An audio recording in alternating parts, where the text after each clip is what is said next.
এই নবীজি সুদের সম্পর্কে বলেছেন, শেষ জামানে এমন একটা যুগে আসবে একজন ব্যক্তি খুঁজে পাওয়া যাবে না যে কমপ্লিটলি রিবা থেকে মুক্ত থাকতে পারবে।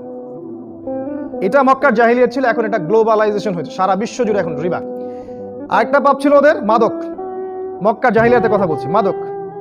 এই মাদক যে এখন সারা বিশ্বে ছড়িয়ে পড়েছে, এটা তো আপনাকে বোঝানোর দরকার নাই, বুঝতে পারেন।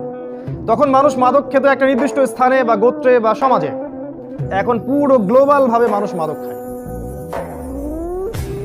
আর এটাকে পরিবর্তন করার জন্য গভর্নমেন্ট, রাষ্ট্রগুলো হিমশিম খাচ্ছে। আমাদের নবীজি একটা পলিসি অ্যাপ্লাই করেছিলেন, মানুষের আত্মা এটাকে পরিশুদ্ধ করেছিলেন নবী সাল্লাল্লাহু আলাইহি ওয়াসাল্লাম।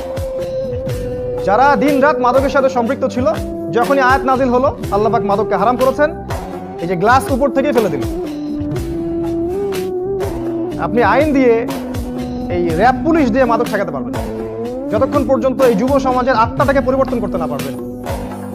যুব সমাজ মাদকের কাছে প্রশান্তি খোঁজে, ওদেরকে যখন বোঝানো যাবে প্রশান্তি কোরআনের মধ্যে আছে, তখন তারা মাদক ছেড়ে দেবে ইনশাআল্লাহ। অগণিত যুবক মাদক এবং গিটার এবং এই যে মিউজিক, এই যে বাজে আজে বাজে গেমস, অ্যাফেয়ার্স, জিনা, এগুলো থেকে তওবা করে আলহামদুলিল্লাহ এখন দিনের পথে ফিরে আসছে। আল্লাহ শুকরিয়া। অগণিত যুবক। এটা ওই সময়কার সমস্যা ছিল, এখনো আছে।